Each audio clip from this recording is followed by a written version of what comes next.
Hello, guys. Welcome to another episode of the Commerce Lab by Ecomcy, the place of everything related to Amazon FBA, private label, and e-commerce. My name is Vincenzo Toscano, founder and CEO of Ecomcy. And today we bring in our special guest. His name is Vince Montero, and he's one of the masterminds behind one of these amazing tools we all have heard about, which is Atomic from Helium 10. He pretty much had an amazing show. I remember Tuesday tacos, I think, right? Tacos Tuesday, yeah, Tacos Tuesday, that's right. or I Takeout remember, Tuesday, ACOS, yeah, ACOS, ACOS Tuesday, depending on how you say it. Yeah, exactly. So I remember it was very famous, super engaging, and you yeah. had such an amazing reputation when it comes to PPC. Thank And you. that's why I wanted to bring you on board, bro, because I know last time I had you on the show, we talk about all the amazing things you are doing with Atomic, Yeah, and some of the amazing features. And now, of course, on today's episode, I want to do a little bit of emphasis about all the things that are been happening in terms of trends for PPC. A yeah, lot has changed since the last time we did an episode, so I'm a very lot. intrigued to hear what are some of the things you're implementing yourself. So yes, it's gonna be a super engaging conversation, Vince. So pleasure Yeah, to have you on the show. How you thank doing, you bro? so much. Thank you so much. Yeah, just to clarify, yeah, I do not work with for Helium 10 anymore. Exactly. I get Exactly. those questions a lot, but I still, like you said, I was an integral part of creating their PPC software.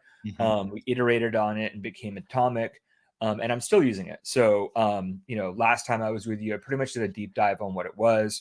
Yeah, and today I thought it'd be interesting for people that do follow, my content, particularly, to see what I'm doing with the latest updates that they've done with their bidding algorithm. So Hmm. I've been playing around with a few different algorithms, and I like the flexibility for an advanced user. And so this is kind of what I'm going to talk about and share. It's kind of Sure. more advanced.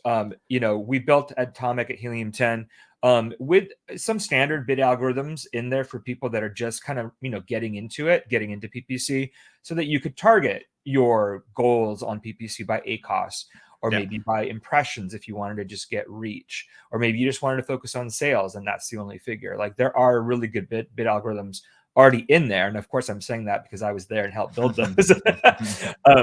But the ability to now get in there and actually make your own custom rules, which launched, I think at the beginning of the year, just before, has been really kind of making me look at how um, it's tailoring my current experience with each client. Every client's different. I still Yeah. have clients. I've always had clients, even Yeah. luckily, even when I was at Helium 10. So I still have those clients. I've picked up a few more. But having this more, open landscape or canvas to create bid roles has really kind of opened my mind up to actually doing a little bit more individualized things. So I'm Hmm. I'm going to stop talking and actually just share my screen, Yeah, of course. so that you guys Yeah. can see what I'm talking about. Yeah, Let's actually, see. I wanna while you do that, I Yeah. definitely wanna say that even at the Ecomcy we use at Atomic, it's been 100% a game changer. We've been able to have so much flexibility, as you say, in terms of Hmm. how we tailor the strategies for our clients. Because I agree, I think one of the things I have found with our software tools is that sometimes it's like a black box. You can't Yeah. really edit their systems. It's a cookie cutter approach. Yes. We know on Amazon, especially in 2024, how competitive it's getting. You cannot use the same strategy for every single pro. So Yeah, there's no one size fits all anymore. yeah, Back in the beginning of PPC, yes, it kind of, used but to. with the Yeah, yeah, influx yeah. of competition, the influx of all the different campaign types Hmm. alone, yes, I'm not going to badmouth any other software because there Hmm. are some solutions where you Definitely. really can't do anything. And for Hmm. some people, that's good. They want completely hands off. But for Yeah, those of us, agency owners like you and me that actually do and understand at a deeper maximize everything. level, yeah, Exactly. we know how to maximize this. So this will be good for people, just who maybe are using Atomic, or even if you're using another solution, maybe start thinking about um, how you can integrate or ingrain some of the things I'm going to share. So I'm just going to pop open this. It's in the rules and automation section, which is a newer area of Atomic. I only have, currently one rule in here for this one account. Hmm. So I'm not going to explain every single level, but I kind of wanted to just to share some of the things that I liked that I built into this. Now, obviously, the first thing I'll say is there's lots of different criteria that I'm going to go through. This Mhm, is not this is not a flow, right? So it doesn't mhm, really matter the order that these are in. You just want to make sure you target things like ACOS. Obviously, mhm, ACOS is a consideration. It is one factor when it comes to looking at your optimizations. So I just happened to start with ACOS, right? There's yeah, lots of different criteria you can look at. You can make rules by ROAS, by clicks, by impressions. There's lots of different options for you. But one of the things that you're going to want to do most likely is by ACOS. Now, what I did was kind of do a sliding scale. And I mhm, kind of did this in tandem with Travis Mersola, who's still there at Helium mhm, 10. And him and yeah, I bounce back and forth on Slack on different yeah, ideas. it's cool. And one thing that we did notice with some of the ACOS goals within any kind of bidding algorithm is there's really big swings that happen. Like let's say you launch a new keyword and you want to be aggressive with that, Mhm, and but your bid algorithm has like a 20% ACOS, right? So the new keyword will come out, the data will get collected, and then you'll see a dramatic drop in the mhm, bidding suggestion because you had that ACOS target. So what's been working better if you're focused solely on ACOS is actually doing like a scale of mhm, dropping things down. So I've set this up for ranges. So ACOS ranges between 45 to 55. And this is me. You guys can put any kind of ACOS mhm, percentages you want in there. But I'm being aggressive starting from 15% up to 55%. So if it's between 45 to 55, I'm saying target 35% ACOS. If it's 35 to 45% ACOS, I'm saying, hey, target mhm, 25. So we're more gradually lowering this down because at the end of the day, an ACOS means there was a sale, right? So you do want to try to see if you can save that keyword um, without cutting it off too quickly and then not getting any sales from it. So this is more of a gradual way of keeping that keyword that obviously created some sales and lowering it down in phases or in stages to try to get to your actual ACOS goal. Now yeah, you can see my actual ACOS goal is actually between 15 and 20%, right? Which is most mhm, people's.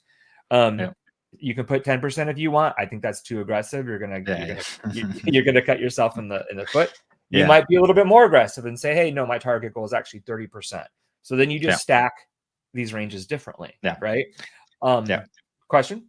And yeah, actually, something I wanted to add. I like this approach because something I see a lot when doing audits on accounts as well is that when they only use an ACOS, let's say, okay, everything over 50 lower bids by 25%, and that's it. And they don't have that the staircase approach.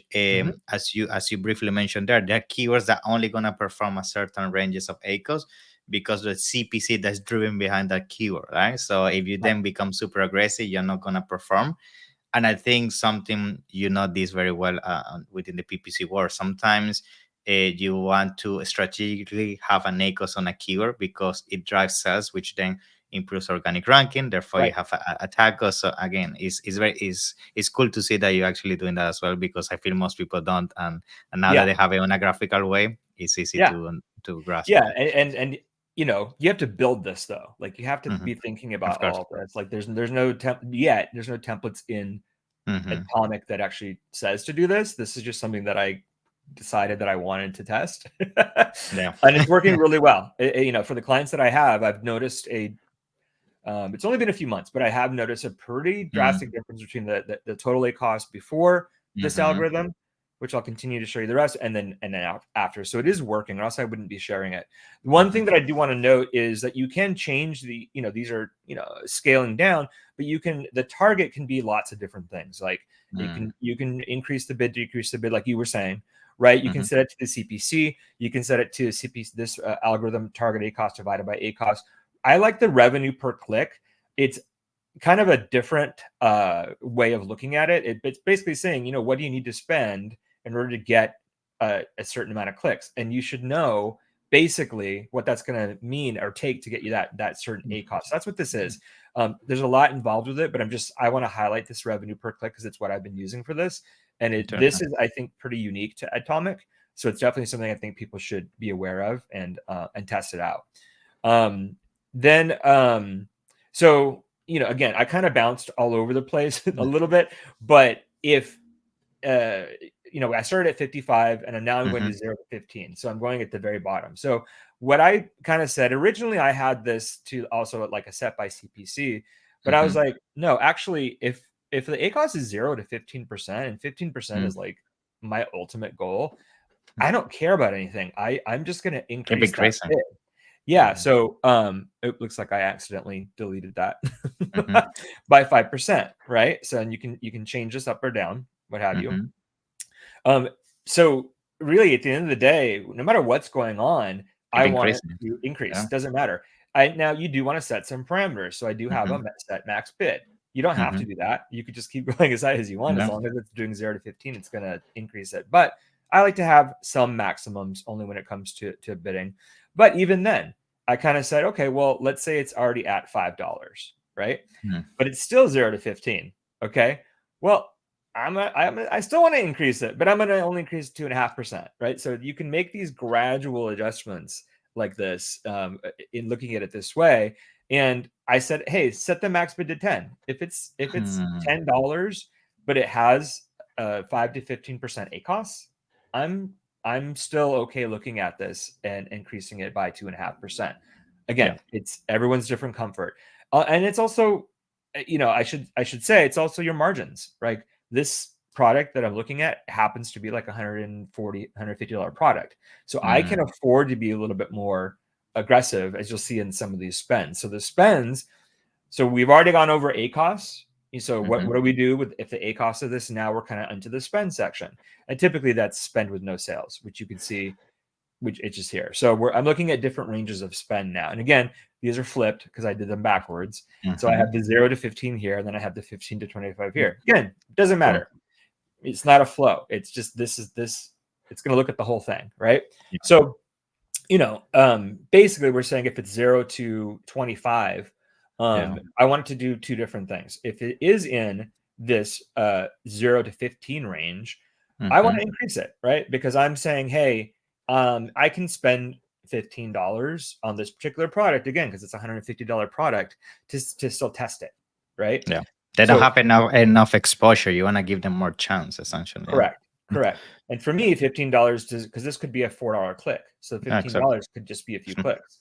So I'm going to increase that. No matter what it is, if it's less than 15, I know I'm going to increase it 2.5% with a max of 5.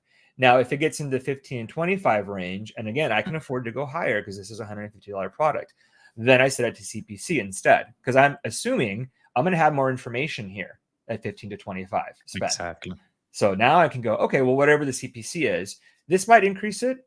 It's most likely going to increase it, basically. Yeah, yeah, because if the market is being very aggressive and CPC is high, yeah, of course, yeah. Exactly. So now we get on to the other ranges. So and in this one, I'm going all the way up to 45. So basically I'm saying I can afford to spend $45 on the keyword to test it. You don't have to do that, right? This is a $150 product. It depends on your economics, of course. Yeah. Yeah. So you might only have 2 of these, right? If your product is $20, you're going to only have maybe 2 of these ranges. I have more flexibility. I have more margins. So I'm just saying, think about that when you build these out. So I can afford to say, okay, well, if it's over 25, which was the top one here, and between 35, I'm going to start decreasing it though, right? I'm not gonna go crazy with that, but I still know I have some margin. I'm going to decrease a little bit because it's still going to spend, but I don't have to increase it in order for it to spend, right? Yeah. So I'm saying, hey, let's try to slow this down. If it gets to 35 to 45, remember 45 is my upper limit. Like that is my actual cap, which you'll see here is 45. So between 35 and 45, I'm like, okay, let's decrease it 5%, right? This was 2.5%. This was 5%. So this is an even deeper cut. I didn't pause it yet. And you, unfortunately, you can't really pause in these rules, but you're just playing with the bids. But I'm going to do a deeper. It's still going to spend, and then we'll see what happens. If it does, when it gets up to 45 and still there's no sales, then I'm like, okay, effectively we're pausing it because I'm setting the bid to 20 cents. Yeah. I mean, if you get a click at 20 cents, why not? But yeah, effectively, yeah. Right. But again, since you can't pause keywords in this, effectively what I do either once a week or once a month is I have my VA and go, hey, go look at all the keywords that are 20 cents or 25 cents if it's and pause them. and pause them, right? So Yeah. it's a clear delineation for him to, Yeah. to say, oh, Yeah, well, which you can do it in the PPC dashboard. You go to the targeting tab, yep, put a filter by bit, and yeah, yeah. cool, cool. And you can easily see all the keywords that are at that range. And if the rule put them down there, it's for a Yeah, reason. They didn't work, right? yeah, yeah. So that's kind of the flow for that. Um, uh, So when it comes to this, because I get this question all the time, because sometimes keywords might not work at certain stages of your PPC, mhm. because it could be that you didn't have enough reviews back then, your pricing wasn't competitive enough. You have the old images, now you have the new images, the new copy. So how you make a system where sometimes the keywords that you negated, you give them a second chance? You see what I mean? Yeah, I mean, seasonality of keywords, I see this a lot. Like, Yeah, obviously, yeah. if you're selling swim trunks Mm-hmm. probably is not going to convert for you in the winter as the same time as the Yeah, summer. Unfortunately, that's not in this tool yet. yeah, yeah, That yeah, is manual. Like, that is something that yeah. you have to have a human mind, which is why I always say this. Like, I will never fully automate things. You always Which have is to have that. important to Yeah. emphasize. Yeah. So once Mm-hmm. a month, we look at the negative keywords that have actually been, or paused keywords that have been Cool. applied. And Mm. I shouldn't say every month. I'd say maybe every couple of months, like Yeah, of every course. once a quarter. It's a good Hmm. practice to look at your paused Go keywords back. or your Yeah. negated keywords and say, hey, is any of this due to seasonality, or is any of this Mm. due because I was out of stock Mm-hmm. during the Exactly. time frame, right? And one cool thing is in Atomic, you can see all your negatives. So that is something that you can see really easy. And you can also see how you're paused too. You can easily Yeah. just set a date range, say, show me paused keywords. So you can look at that kind of stuff pretty easily, but it still takes the Yeah. human mind to decipher, okay, which ones maybe should we try again? Yeah. They haven't built that kind of logic yet Yeah. into Yeah. software. Yeah. I think a um, metric actually is super interesting. Just to do a quick emphasis on that one is the one where you were talking about how you look at the revenue generated per click at the beginning. You remember right. you had Yeah. that metric. I think that's super important because sometimes people don't do this calculation that there are certain keywords that even if you have perfect conversion like 25%, Mhm. even the CPC is never going to allow you to be profitable.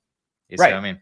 Hmm. Like, and that's an exercise I see people don't take into consideration. They think that Yeah. a keyword that is always being profitable somehow is going to be profitable on the line, but sometimes even perfect conversion is never going to get you there. And sometimes that's a product issue in the first place. Yeah. Exactly. And yeah, Yeah. so and for those of you who wanted to look at that again, this is the calculation. I'm highlighting it. Total revenue divided by total clicks, right? So Mm-hmm. this is something that you should know Mm-hmm. about your product and how it's doing Yeah. in PPC, because it is higher value signal, greater efficiency and profitability. And Yeah. Yeah. that is what I'm seeing with Yeah. that being the key Interesting. target that I'm Mm-hmm. trying to meet versus trying to hit a certain ACOS. Or now Exactly. it does take ACOS into consideration, like I was Of saying, course.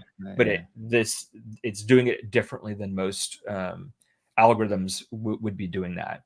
Yeah. Last but not least, we've talked about ACOS, we've talked about spend and no Mm-hmm. sales. Now we're talking about low impression or impressions in Mm-hmm. general. So obviously, if you've done a lot of keyword research and you're Mm-hmm. adding different keywords into your campaigns, you want to make sure they are actually getting impressions. So you Yeah. need a solution to actually help you with that monitoring. So 1,000 impressions is kind of like a standard. You can put whatever you want here, right? But I'm just saying, hey, if a Mm-hmm. certain keyword has less than 1,000 impressions, and again, no clicks and no sales, you can Activity. differentiate that if you want as well.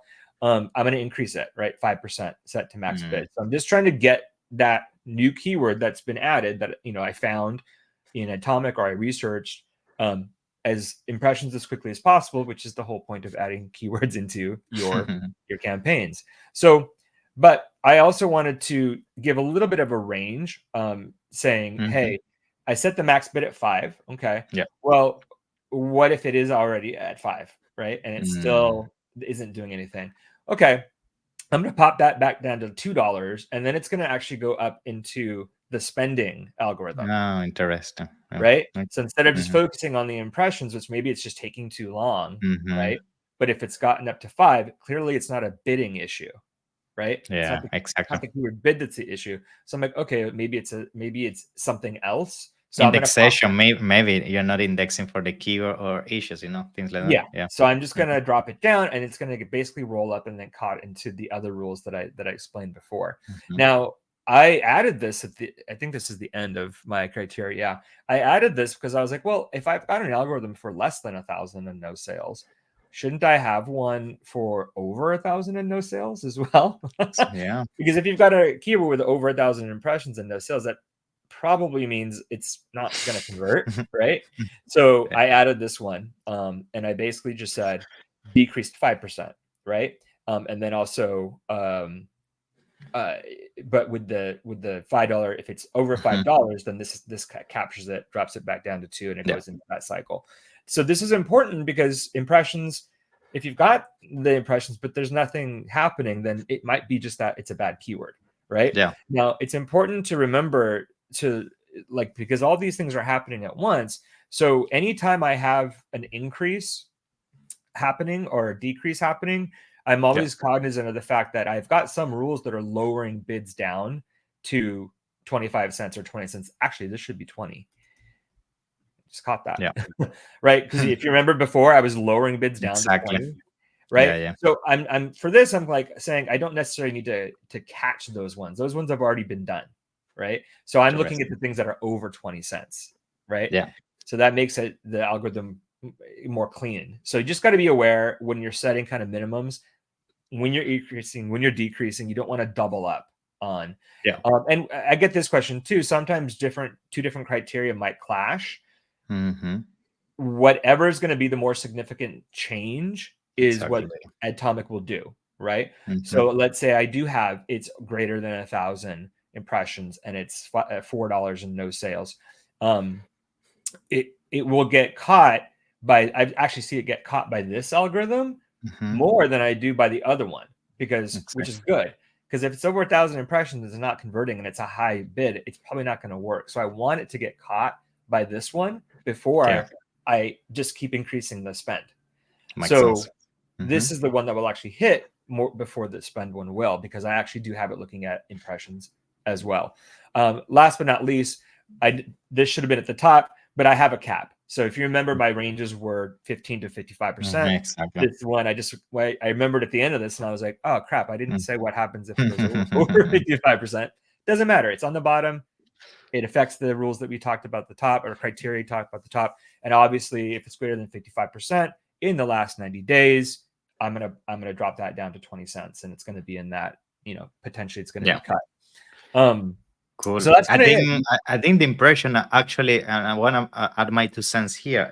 I can't tell you how many times seeing these mistakes on accounts I check that people have hundreds of campaigns, and Yeah, then there's always these campaigns that they have 10, 15, 20 keywords, and there's these keywords that have no impressions at all. right. And just because they do basic optimization on the top and not use this kind of filtering, those are keywords that potentially they could be hidden gems, but they never keep increasing the bits to the ones that are having no activity. So Yeah, is yeah, and we see that all the time. It's like money on the table just because you're focusing on the ones that are showing clicks, and your yeah. filters are not focusing on impressions. So it's a big thing. Exactly. Yeah. And that was kind of my thinking when I was building. And the cool thing about this is I'm probably not done, right? There's probably more Yeah, of course. different There's always clients. things. There's probably different things that I'm going to notice, right? Mm. And I will say the one caveat, this is set to automate, but I definitely would highly, highly, highly suggest starting this Manual. as a manual thing, so that you actually get to see the results in real time. And I can Yeah. make an update, right? Like I just made an update right here. I can Mm-hmm. save this rule, and it will immediately recalculate everything Go back. Mm-hmm. and potentially give me new suggestions. Yeah. And that will appear in the suggestions Yeah. section, and it would be in the bids Mm-hmm. section. Now there's nothing Yeah. here because I have it set to automate, Of right? course. Yeah. But I We didn't just set that to automate for like 6 weeks. Like I literally yeah. looked at this thing every day and saw the suggestions that were appearing here. And I basically said, I like this one. I can see what it's doing. I don't like this one. I'm like, okay, Yeah. Yeah. how do I adjust the bid algorithm that I just showed you so that I can get a different result? And I kept Exactly. iterating on that until you finally saw what I just shared with you, right? Yeah. That flow only came out of me manually looking at what I had built And understanding the system. Exactly. and making adjustments. Yeah, Yeah, exactly. super important. I think another thing that this could be super powerful, I'm sure you have done it already, is when launching products. Because when we launch products, we know that some of the main things we have to focus on is conversion rate. And I Yeah, know one of the metrics you can use is conversion rate. conversion rate. And imagine you identify what is the conversion rate you had to have at the keyword level, because you see that within, brand analytics and helium 10 and all of that. Hmm. Then you make sure you're always within the baseline of conversion rate so you get positioned organically. And if you try to do that manually, it's so time consuming. But having something like this that identify the keywords for you is a game changer. That's all. Yeah. Absolutely. Yeah, it's I just geek out on it, and then so Mhm. when we talked at Phosphor, I was like, yeah, I'd love to pop on and show you kind of what I'm doing with our Cool. tech. But yeah, I am also, of course, doing things outside of Yeah. Helium 10.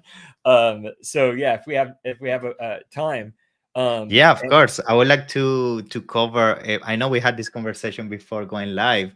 yeah, That you also playing with Prime Video ads. I think that's something that is also the yeah, new kid on in the block. A it lot of is. people are playing up with that.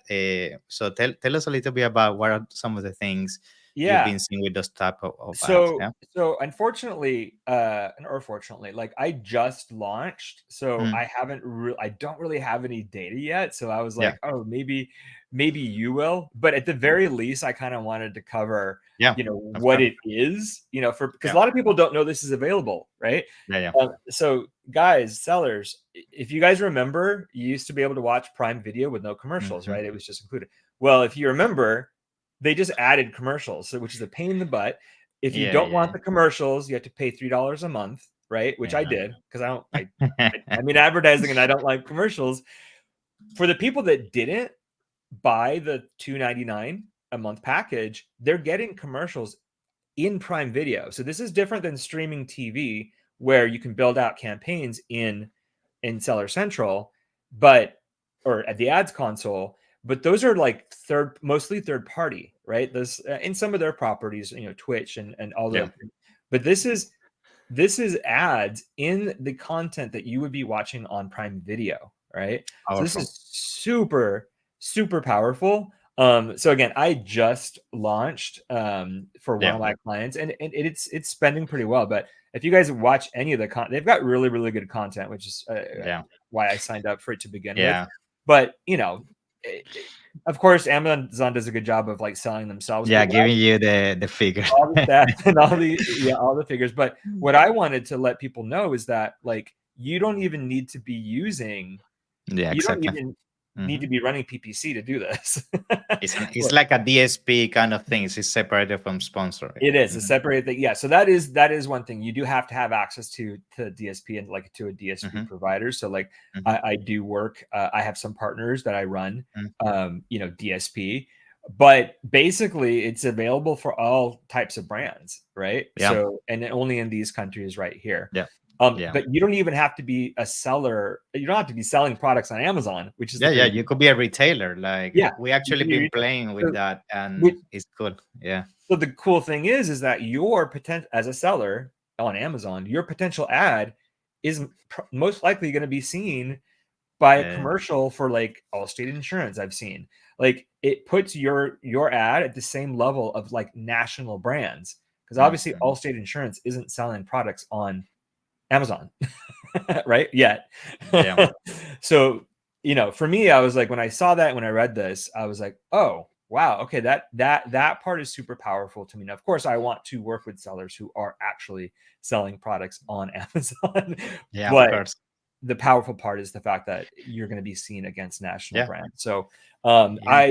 I'll keep you posted on the results of the video ads. Yeah. But for what I'm seeing right now, and I'm a data person, so I don't like going too far deep, but I'm seeing they are performing better than the streaming TV ads. So I will Yeah. just say that. Yeah. You We know, we have seen as well that it's more an awareness exercise to some extent, and I yeah. Oh, think it also comes down to the type of product. You're not gonna do this for a phone case. I mean, come on, yeah, no, you see what I mean? no, yeah, you're It gonna needs to do be this. something a proper brand, Yeah, like I don't know, maybe you have a popcorn brand, and then it would make sense to show yeah. this, you know. like So like it needs to be higher end. And again, this is like Yeah. why I'm sharing it on this more advanced Mm, training, because this is more of an advanced mm, thing. But like, it needs to be something that has maybe even super unique, right? Like one of the one client that I'm trialing it out, they have really cool, very unique bike racks, but they're launching into nice. different categories. So Mm, now they're launching into like racks for mm, other sports equipment. I don't want to yeah, go into too much of detail, course. but they're like, hey, this is an awareness play. Hmm. We want the awareness that we have this new line of products coming out that are adjacent to our core product that we're selling on Amazon. But so it is an awareness play, but you have lots of different options with these. Like you could put QR codes, like people can literally walk up to their Super powerful. Yeah. TV, right? And Mm, and I'm sure we've all seen commercials like that. So you could have yeah. that in your own ad, and potentially you could make a sale from right from the people watching it, which I think Yeah. is super powerful. Yeah. So yeah, I'm Now, excited about it, and again, I just wanted to share that with. yeah. Yeah, I think it's super powerful, and I think again, of course, it's for more high-end brands. But yeah, I think the power that Amazon is giving on our hands for brands that actually focusing on building a brand is crazy. I mean, we see also Amazon Marketing Cloud with Yeah. such a powerful tool now, and how you can combine that with DSP and really go the extra mile where most brands are Mhm. not really leveraging that. So I think Amazon has understood that the game is really leveraging brands. And I think if that's really the game you're playing right and only flipping products from China, you're gonna have a fun ride with Yeah. Amazon, especially in 2024 that they have so many things that they're gonna Yeah. announce this year. Now, Absolutely. to conclude, because it's also another hot topic, Yeah. um, a lot of people is also being playing with affiliate marketing and all of that. I know Yeah. that's something that we also discussed you being interacting with. So Yeah. what is your take with that? Like, are you seeing positive results? Is working for you? What is the Yeah, situation? Yeah. again, it's something that I just started, Mm-hmm. with people that actually met at Prosper Show, which you and I were at, and Yeah. I'm not affiliated at all Mm-hmm. with them, but I really like what they're doing because my background was affiliate marketing, like Yeah. that's back in the day, digital marketing, affiliate Mm-hmm. marketing was a part of it. So they basically, this company Levanta, they just built a platform which is affiliate marketing for your Amazon listing. So you can connect your product with different content creators or influencers. They have lots of different categories in here, Mm-hmm. and you basically can use their software to connect your attribution links, right? Which Mm-hmm. you can get within the attribution area of the ads console, and you can run ads for lots of different types of content, lots of different creators off Amazon, right? And then drive them back to your listing. The beauty of that, which most people know if they're already doing like Google ads driving to their or any kind of external marketing, is that you get to take advantage of that brand referral bonus, right? Because Mm-hmm. Amazon loves external traffic. So they started the brand referral bonus. I know it's on here somewhere. No, Yeah. maybe not. So, one of the highlights obviously is that as you're driving external traffic, you do get to take advantage of the brand referral bonus. So it offsets some of the costs associated with this, which are already pretty minimal. I mean, they have a standard flat fee per month, depending on how many brands you're running, and then they'll help you actually get connected to certain types of categories of affiliates, depending on what your product is. So I found it super helpful where I've got a very niche product. Like one of my clients it's a medical device, like, so we really need specific types of content out there to make for relevancy. Mm-hmm. And the team over there, we're able to find a few different affiliates that actually aligned with this particular medical device and the purpose of it. If I had done that on my own, if I had had to go out there, Hours and hours. you're talking in hours and hours and hours, and that's why most people don't really do that. Like, I mean, Yeah. Yeah. there is some influencer marketing platforms out there. This is not that. It is a little bit of this, but it's also more broad. It's like affiliate marketing is all different types of websites, all different types of Mm-hmm. content creators, and so they've kind of just collated that in this platform. And they really make it easy for you to search by category, or you can even ask for their help, like I did, and they'll find relevant affiliates for you. So Nice. far, it's been working pretty well. And this might more be, it might actually more be a branding play. Mm-hmm. But we'll see. It might be straight up branding play, but actually obviously it's affecting total sales. Yeah. I'm trying to see, hey, is this going to affect PPC sales? Like, Mm-hmm. how are people going to be interacting with this? So it's going to be interesting to follow that attribution link and actually track down to see. So Yeah. again, this is something that's brand new. Like Yeah. they recently launched. They were the first show was at Prosper. So when stuff's brand new that I think is interesting, I do like to highlight it, which is why I'm Yeah. bringing it up to you guys. And we'll see. I expect I wouldn't be sharing it if I thought it wasn't going to be good for the brand. I think it really is Yeah. going to be good for my clients that are going to test it. I'm trying to get more of them to test it out because obviously the more brands you do, you get like a more of a discount on the affiliate sales Yeah. commission. But for people that are looking for just another avenue, another way of getting external traffic to their listings. And of course, there is always the people that say, well, if I'm going to do external traffic, I want it to go to my website, right? And I get that because you do want that full control. But Mm-hmm. at the same time, if your Amazon is your largest channel, Mm-hmm. you're getting the most amount of sales from your Amazon Yeah. channel, like maybe spend the same money that you're doing to run external traffic to your listing or to your website to your listing instead, and just see if it makes sense for you. Like Yeah. if the economics make sense and you're actually making more money doing it directly to your listing, do more Yeah. of that. If you are opposite and you're making more money driving listings directly or shoppers directly to your website, do that. Yeah. But if you don't test these different ways of getting more sales on You're Amazon, never gonna find out. exactly, never gonna know. Cool, Vince. So, I mean, thank you so much. We covered so many interesting things, and I'm sure people got so much knowledge out of this. I mean, we I covered, hope so. yeah, all the strategies you'll be implementing from a PPC structure, which, again, even if you don't use Atomic, you can do this on a manual basis. Yeah. All the thought process about how to optimize campaigns, Mhm. Prime ads. I mean, Prime Video ads. If somebody out there has a very nice brand, that's definitely something you have to try. And the And budget. affiliate, like, and the budget, yeah, that's true. And I would say affiliate is something that, yes, 100%, like, especially in 2024, with how competitive Amazon is getting, you need to find avenues to diversify how you gather traffic, Absolutely. and to actually focus on building a real following and brand outside of Amazon. Because if all your sales rely on that PPC, you're gonna struggle as it gets more a pay to win. Yeah. Absolutely. So Absolutely. it's been a pleasure, Vince. So tell us a little bit more about how people can reach out to you. I know you still, of course, provide a ton of support as a consultant as well when it comes to PPC. So Yeah. yeah, tell us a little bit about that. Yeah. If people want to reach out to me, if they've got any questions on anything that I shared, I'm always happy to answer those. You could find me on LinkedIn, Vincent Montero. I think Sir Tacos is still in my name. So if you see Yeah, Vincent, Sir Tacos yeah. Montero, that's me. Feel free to reach out there. I do still consult. I was at Expo West after Prosper and picked up quite a few clients that just needed like consulting on what they were doing with their PPC. So I've got some really, really strong, content for that as well to share for people that just need that. And then of course, yes, I am still managing. I'm very boutique though. It's like just me and a couple of VAs. So as far as managing PPC, I'm very, I don't want to say Selective. selective, but I am.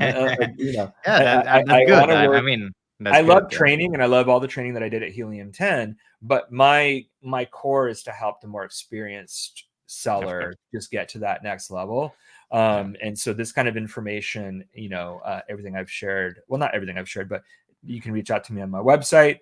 It's just evincedigital.com. That's EVINCED. So the word evinced with the D digital.com. I can share that with you too. Yeah, of But course. I'm gonna obviously put it people down in the can check. description. Mhm. Perfect. People can check me out there as well, and then reach out to me through the contact form or on LinkedIn too. Either way, happy to chat with people. Awesome, Vince. So it's been a pleasure. Thank you so much for being on the show. And I can't wait to see you soon at upcoming events, bro. Yeah. Yeah, Thank you. sounds good. The Thank you. Vincenzos will unite again. Let's do it. Bye bye. See ya. Thank you.